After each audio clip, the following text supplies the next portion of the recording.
Hi, this is Jamie with Legends Health, Wellness, and Performance Podcast. And today I have Carlee Gephart. She is an amazing health coach. She went through IIN's program. I don't even know what that stands for. I can't remember. Integrative Institute for Nutrition. Okay. And that's what our topic today is going to be on, is how health coaches are working alongside physicians. She works alongside Dr. Sutcher. Yes. So, and you guys specialize in Lyme disease. We do a lot with Lyme disease, anything endocrine, Okay. infectious disease, Lyme would fall into that category, and neurology, actually. So we see quite a bit, and most Lyme disease falls under all three categories. Okay. So yes, it does. So we're pretty broad with that, but you know, it's the whole system, and they all work together or don't work together, which is why people are here. So let's talk about the role. Like, what is the role of a health coach, and what is the role of a physician? Okay. So the way I break it down for my patients, the role for me is the doctor is the what, and I'm the how. They tell you what they want you to do. These are the supplements I want you to take. This is the diet I want you to follow. These are the lifestyle changes I need you to do to get better. But doctors just simply don't have the time to sit down one-on-one with that patient after everything else is all said and done and help them figure out how to make that happen. And most people just feel overwhelmed, so they're just not going to choose in if they don't know where to start, because they don't know which bite to take first from that whole process. So I'm the one that gets to sit down with them and talk to them about, this is what they want you to do and why, and help them come over those roadblocks. Is it, I don't think I can do it because I'm too busy? I don't think I can do it because I can't afford it? Is it because I don't like the food that I think my doctor wants me to eat? Is it, you know, which roadblock is it in the way? Is it because you don't believe in yourself? Is it because you're too stressed? What's in the way of you doing what the doctor wants you to follow through on? So I don't know if my listeners actually know this, I went to a functional medicine health coaching program that's through the Institute of Functional Medicine.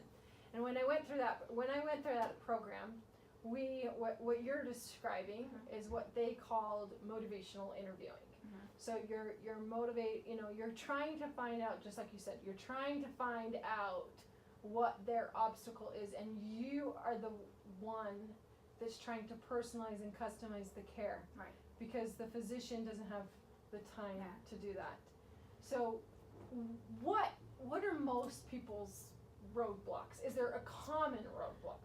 The most common one, honestly, that I see is just knowledge. It's just that they don't know. They've been told a certain story for so long that they don't know that there's another story that can be told. Say, for example, you probably see this all the time with your keto patients. They've been told for the last 20 years that fat is bad and that fat is dangerous and they should be low fat and this and that. So you have 10 to 20 years of undoing that you need to do if the doctor has said that a ketogenic or a high fat diet, low carbohydrate diet is going to be what they want to do. So just knowledge is the first part. So are you ever saying, are you going back to Dr. Sutcher and saying, hey, this keto diet's not working for them, maybe we need to go on a different type of diet? Yeah, and then we'll troubleshoot in the middle. Or a lot of times what I'll do is we'll take the ideal scenario, right? The doctor wants me on keto. This is where we want to be. But it takes a while to get to the top of the mountain. So maybe we start with just learning, what are your macronutrients? What does that even mean? What's a carb? What's a fat? What's a protein? What does it look like? And we just start there. And we practice what that looks like and learning what the terms are and how to keep track and how to make some meals. And then next time we visit, we see how that went. And then we can step up to that next point and that next point until we get to the ideal spot. Some personalities do better with all or nothing. Some do better with little goals along the way to get where they want to be.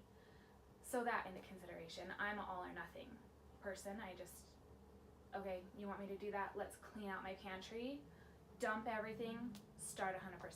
But that doesn't work for everybody.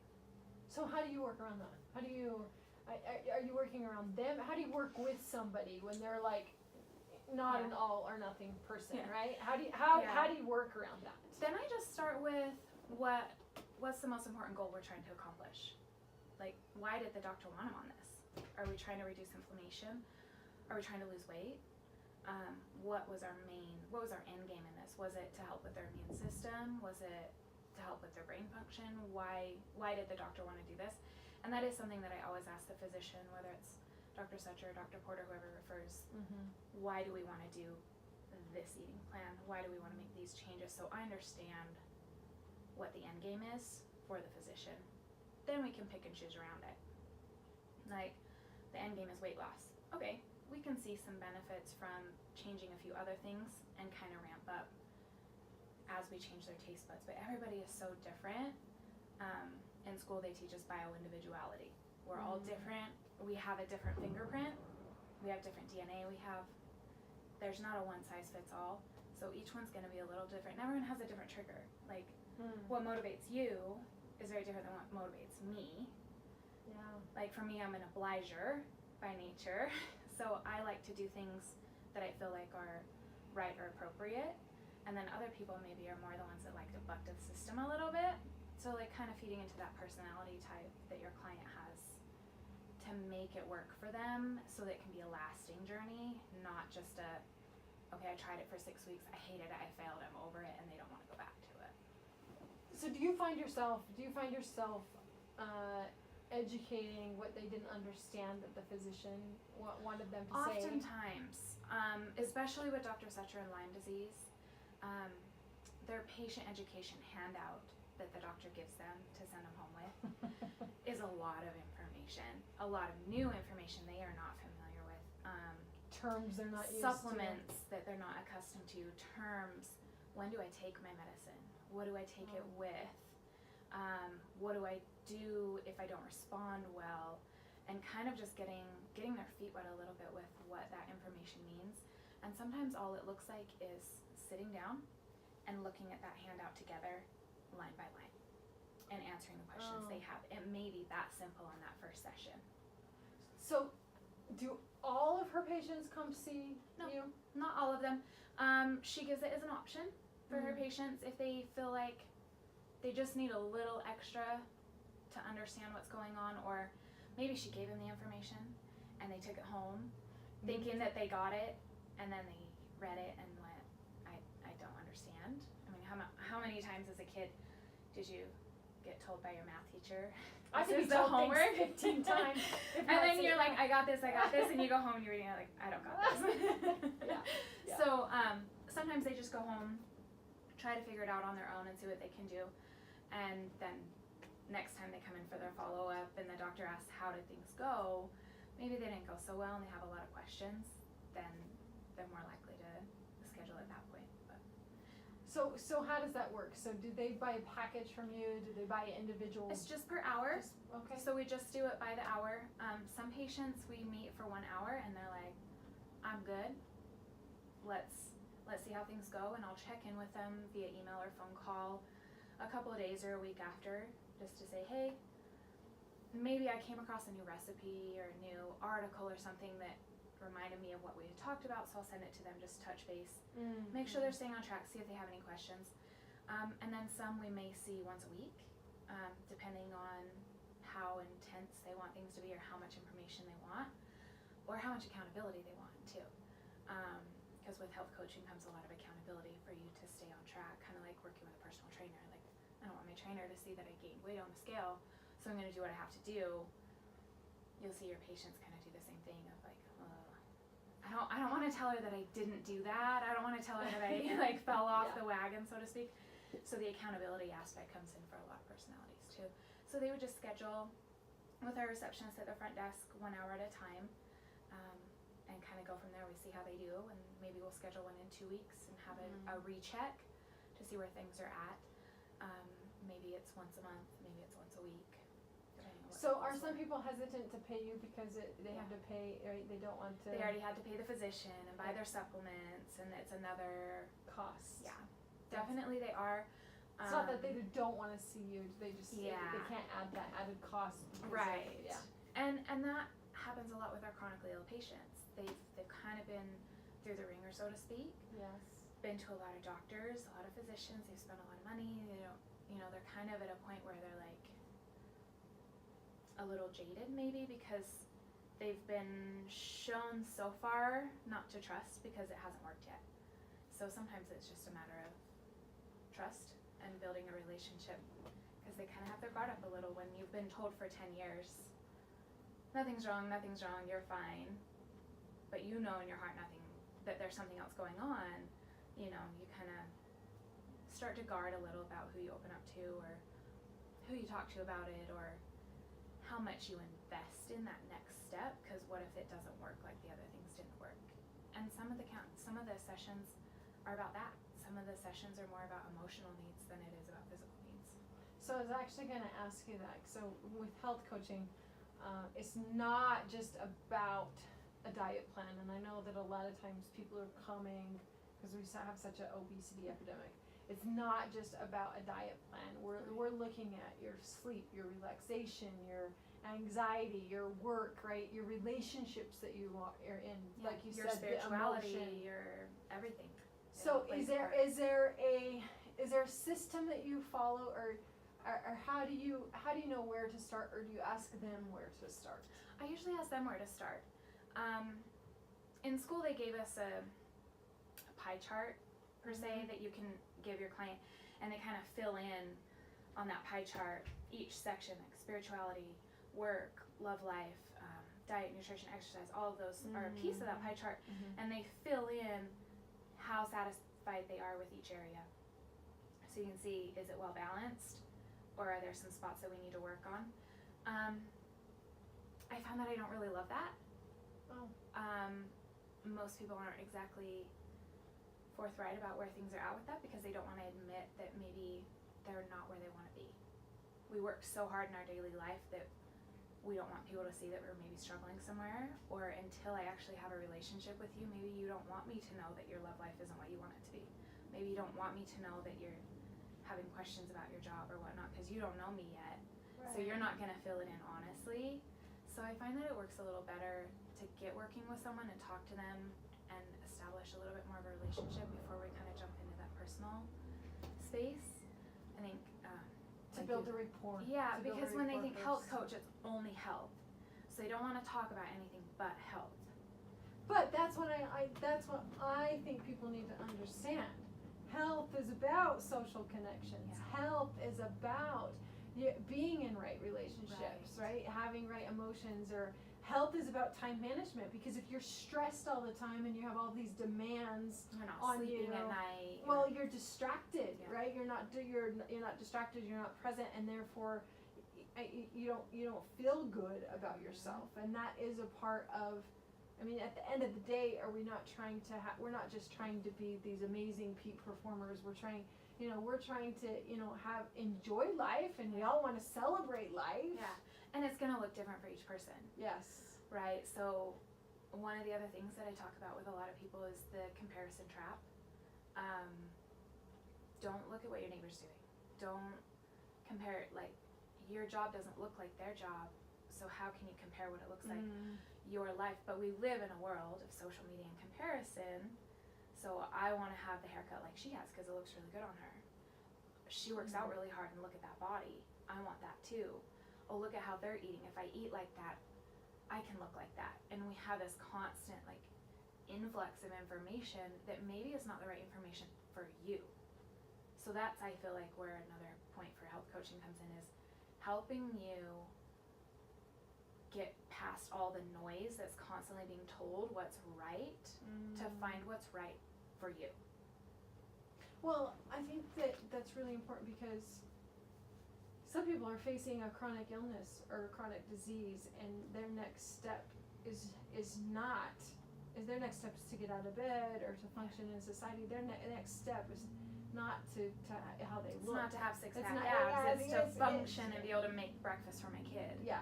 So those goals are those things that are, and building on those things, because we need to have those little wins so that we can keep moving forward. If we don't have some wins, then we don't want to keep going.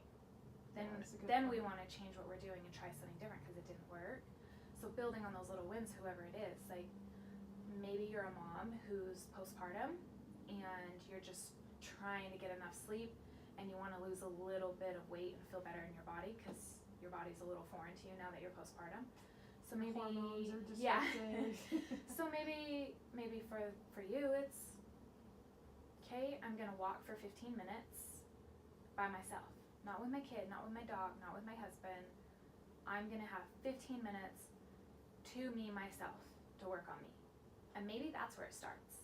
Mm-hmm. And then in a couple of weeks, you've built up because you said, I'm gonna do this 15 minutes every day, and you did it. Now you prove to yourself you're not lying to yourself, right? And now next week we can add something else, something bigger, something different. But following through on what we said we were gonna do can start to build that confidence back up after we've spent years tearing it back down. Well, the way I describe that actually is I always say that progress is happiness. Yeah. And anytime we're like stagnant in our life, like we're stuck in our life, then we're the journey, right? Life's about a journey. And if and we all have, we have peaks and valleys, and but what are we doing to develop, or what are we doing to master something? And it's not and some of it's just the honesty you have with yourself, which is so hard to do after we've spent so long hiding that part of ourselves. Like getting down and dirty with like where do I need to work on things is a little bit hard to do, which I think that's where the coaching comes in handy, is that you have someone to like help you realize where those are, not necessarily point out, because we don't want it to be a negative situation, but maybe in having this discussion we realize, yeah, I'm not doing so well with that, like maybe I should work on that a little bit. But getting to a point of being able to be honest with where we're at and where we want to go, not just where we want to go, because when you put in a map on your phone, it always asks a starting point for you to get to your end point, but it doesn't really work if you only put in the end point. And kind of the same thing with any of our changes that we're trying to do with someone. We have to have a starting point to get to an end point. I think it's I want to focus on this just a little bit, because I'm going to give an example of myself, just because I think it relates to this. I was working with a speaking coach, and I'd been doing all these presentations, and I found them boring. Like I personally found them just boring. And I was like, okay, I need to go work with somebody, because this needs to go. And then as we got talking, is I wanted to be perceived a certain way. That authentic self that everybody relates to, right? When we will be vulnerable and we'll just break down, because that's when we connect with people. When I traveled the world, and when I traveled the world, that's what another thing that I found is that I would meet these people, and because they knew they'd never see you again, they would just open up. They would just completely open up and be vulnerable. And those are the moments that actually changed my life. And so, and with a health coach, right, in your role, you're and you had kind of said that before, you had to build a rapport for them to be vulnerable. How do you, because that's really a fine line. It's a fine line that once you get them to break down and be vulnerable, that you're just not attached to them as a human being, because that's just human nature. What I found that works best for me, and it's going to work different for different people, but what I found works best for me and my clients is my experience. Like you said, opening up about what I've gone through, because what got me to want to be a health coach was the fact that I had autoimmune disorders. I was unhealthy, I was unhappy, I was sick, and everyone kept telling me I was fine. But I wasn't fine, and I knew I wasn't. And by changing myself with what I was eating, how I was resting, and just, in a sense, I just kind of started geeking out on any sort of like optimization, wellness, pursuit of health information, and that's when I found IAN, was like, this isn't working and I need to change it. So I think a lot of times being honest and a little vulnerable myself first, because I can't expect any of my clients to do anything I'm not willing to do myself, whether it's dietary, physical, wellness, journaling, being vulnerable, like I first have to set the precedence or the example that this is an okay thing to do, and that I'm willing to do it first, and then they usually are willing to do it too because they see that I'm okay with it. So sometimes just opening up and saying, I get it, it's hard, it's really freaking hard, it's really frustrating, I get that you're sad, I get that you're frustrated, I get that it's hard, I get that it's expensive, you know, whatever it is, whatever roadblock, we've all experienced it on some level, just as a human in this world. So letting them know, like, I'm not here to judge you, I'm not here because I'm better, I'm not here because I'm smarter, I'm a student because I want to learn, and I'm still learning, and I'm still growing, and I'm still changing, and I'm still healing. Every day is a different day with an autoimmune disorder, so, you know, whatever roadblock it is. Does that make people not want to see you and versus like because they don't see you as an expert versus a physician, right? Like sometimes I think that sometimes it does, but I think there's a place for both. I think maybe those people just are not in a space where they're comfortable yet to address that they need that. Yeah. They don't, you know, usually it's because we're afraid of it.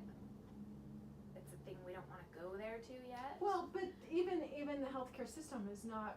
We haven't had health coaching is kind of new. Yeah, it's new. We've had nurses. We've had we've had a medical assistants. But what a health coach learns over a nurse or a medical assistant is the knowledge base is extremely different. And depending on the program you do, your knowledge Yeah. base is going to be a little different too. And depending on the office you work in. So, you know, there's health coaches that work with, say they're more of like an online presence, right? So they do coaching calls via Skype, and they're more known for, the 21-day sugar detox coaches. That's their thing. That's what they do. They help you through that 21-day program, and they do great at it. And then there's other ones that work in a doctor's office, and our role in a doctor's office is going to look a lot different because we're following what the doctor is prescribing. Because I can't diagnose. I can't tell you what's right for you. That's the doctor's job. I just help you get to the point that the doctor wants to help you with, but I have the time to hold your hand and walk the steps with you versus just telling you go do this. See you back in 6 weeks. It's probably made you learn the body, so like you could look at labs. Gosh. You could look at labs, and you could. I mean, because sometimes you're explaining the labs. Well, I was a medical assistant for a neurology practice for 9 years, and I worked in cardiology as a CNA on the hospital floor. So all of your post-cardiac patients, open heart surgery patients, those were my patients I took care of every day. And I've known Dr. Sutter now for like 15 years or so. So I've been in the medical field and practice for long enough to, I mean, when you're in it that long, you kind of pick up on things or whatnot. But that's also what made me want to do the health coaching, was working at the hospital and seeing patients bounce back. They didn't need to bounce back. They just needed a little help figuring out what they needed to do at home so they didn't have another heart attack or have their diabetes get out of control or whatnot. They just weren't getting the education.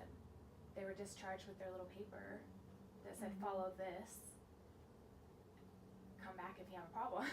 Well, how do they do that when they've never been taught? When nobody in their family knows how to make those changes in their diet. Nobody in their family has, because their whole family is sick too. Yeah.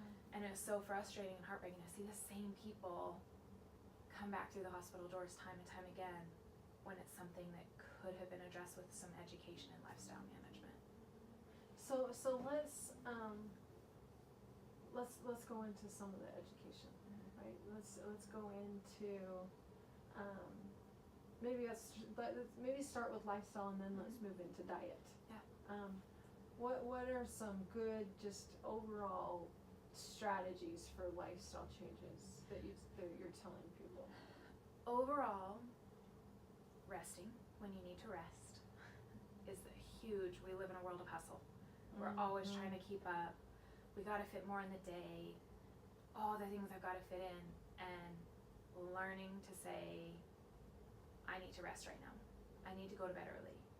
And being okay with that, because your body's not gonna heal if it's not well rested. That would be the biggest thing.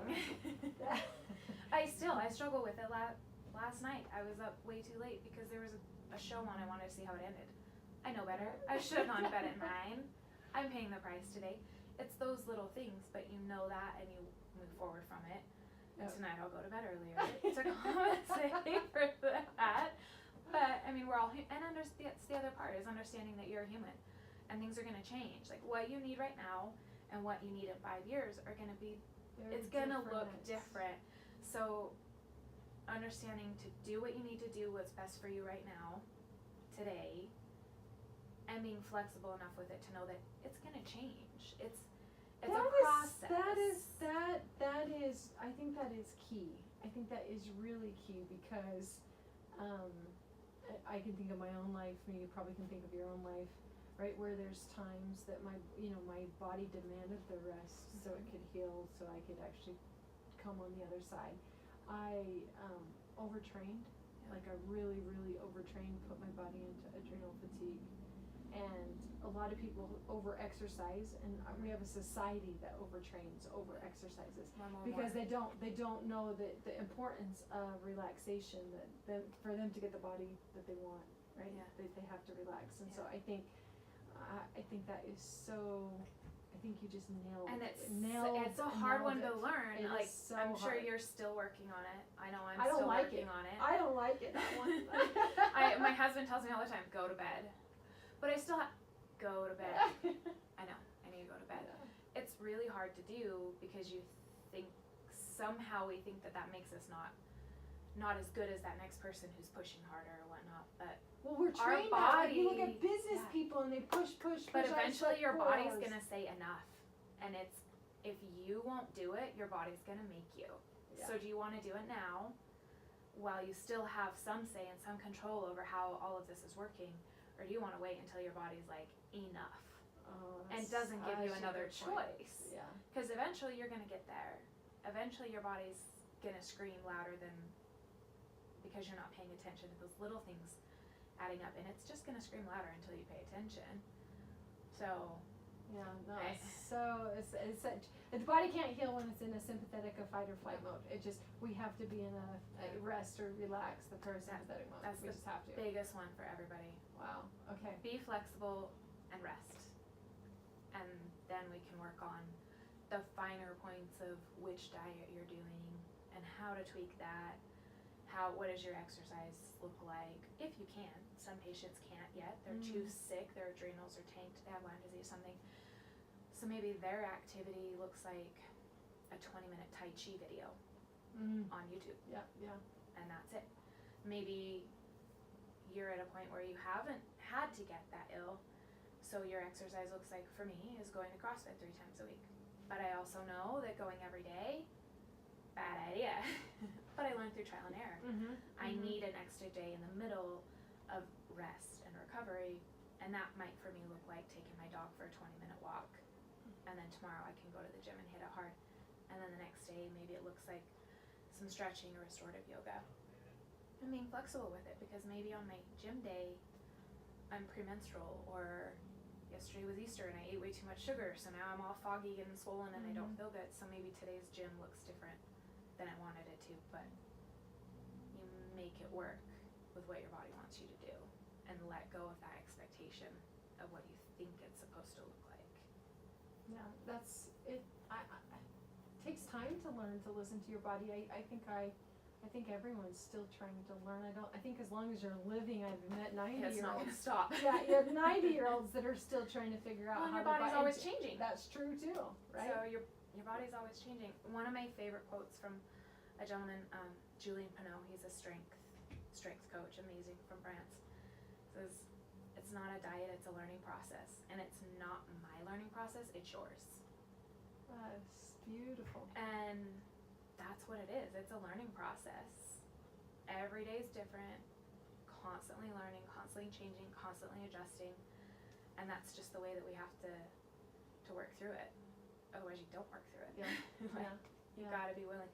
And I feel like, and you may feel the same way, some of my greatest aha moments came at my sickest. I was the most vulnerable to acknowledging that what was happening wasn't working and that things needed when I was broken. Tony Robbins, this quote just always just reminds me of that. He said, we only change. There's only two reasons we change. We have to be in enough pain to change, or we have to have enough pleasure to want to change. Right. And typically, we do not change until there's enough pain to change. And that goes with addiction, that goes with changing the diet, right? If I'm eating inflammatory foods, gluten and dairy, right? Mm-hmm. And I don't feel enough pain from those. I'm gonna keep eating it. Yes I am. But if I wake up in the morning swollen and I can't get my shoes on and my joints hurt and I've broken out in pimples everywhere, I'm gonna rethink next time I eat. Yeah. And knowing too that we all do those little trials. Like, I know it's not good for me, but I still test it every now and again to just make sure. Well, I think you miss the food. I miss the food. And also not being so hard on yourself when you do. Like, this doesn't make you a bad person. Like, I think we place so much emphasis on good and bad. There's a lot of dogma around diet, and then we get our emotions a little too involved in it, and now I failed or I cheated or whatnot. And I mean, what is cheating? Like, cheating is like, I mean, save that for when you cheat at a game or cheat on your, like, it's not food. Food is not cheating, it's food. Yeah. And we're human. So taking away some of that emotional power that we've been told, like, it's a cheat meal, it's a naughty food, it's a good food, it's a bad food, and more like, is this an okay food? There's good, better, and best, right? Like, I can eat this chocolate Reese's. Is there something better for me to have? Is there something better than that? Is there something? Emotions become a really big part of diet, lifestyle medicine. How are you working with people and their emotions, and what are you finding are the most common emotions that people are struggling with? So, working with emotions, I like to have people do some food journaling, talking about their emotions, not how many points, how many calories, not that kind of food journaling that we think about that you took to your personal trainer, to Weight Watchers, but what you ate and how you felt, or how you were feeling before you ate that. Was it what you were choosing based on a craving, or was it based on availability, or when you woke up in the morning, were you feeling swollen and groggy and kind of awful and hungover feeling? And you can look back and see, like, oh, yesterday I ate M&Ms, or I ate junk, or I ate too many carbs or processed foods or something. Whatever it is that affects you, it's going to look different for different people, right? Maybe caffeine doesn't do well for you. Maybe sugar, maybe it's carbs, maybe it's fat based on your genetics. But piecing together that puzzle based on keeping track of things. What did you find out for yourself when you were journaling? Because you have autoimmune, Hashimoto's. What did you find out foods that were inflammatory for you? Well, I found out that gluten was kicking my trash. Corn, processed grains, oatmeal, dairy, and sugar was one of the worst ones for how I was feeling. But I was always running pretty high on sugars and processed foods anyway, so I didn't realize how good I could feel until I got rid of everything and felt better. I also realized that my food choices were coming a lot from emotions or how I was feeling. Craving a big cheesy enchilada or pasta alfredo, something really carby and fatty combo, was coming from emotions. It was coming from feeling emotionally drained in my day. Maybe I had a really emotional day working at the hospital, or you had a fight with somebody in your family or something. You're feeling emotionally depleted. That's when I was craving those foods. So knowing all of a sudden I'm driving home from work, I'm like, oh, maybe I'll just get takeout. I just want to get some tacos and cheesy goodness. What does that mean? I know that when I crave this, there's something I'm missing in my emotional fulfillment. What was it? And I realized that it was the emotional aspect for me. Some people, it might be stress. Maybe it was just really stressful, and that you felt a lack of control in your day because it was so stressful. well, now I can gain control by eating what I want when I want. Now I'm in control again, right? So finding whatever that was by journaling, and it takes time. You're not going to see it in 2 days. You're not going to see it probably in a week. These trends are going to take a little bit of time to reveal themselves to you. But what else? What makes me feel emotionally filled back up? And yeah, I was gonna say, because there's things that I know about myself that's when emotionally I know that about myself, and I choose to do it anyways. You know, I'll choose to have a bowl of ice cream because I am emotionally depleted. So I think the challenge is once you discover it, right? Once you journal it, you discover what the issue is. Now what do I do with that? How do I do that? Because that's my habit. That's what I want to do, and I don't care because that's gonna make me right. That's And what I you know want what? in this moment. Sometimes you need to do that. Sometimes you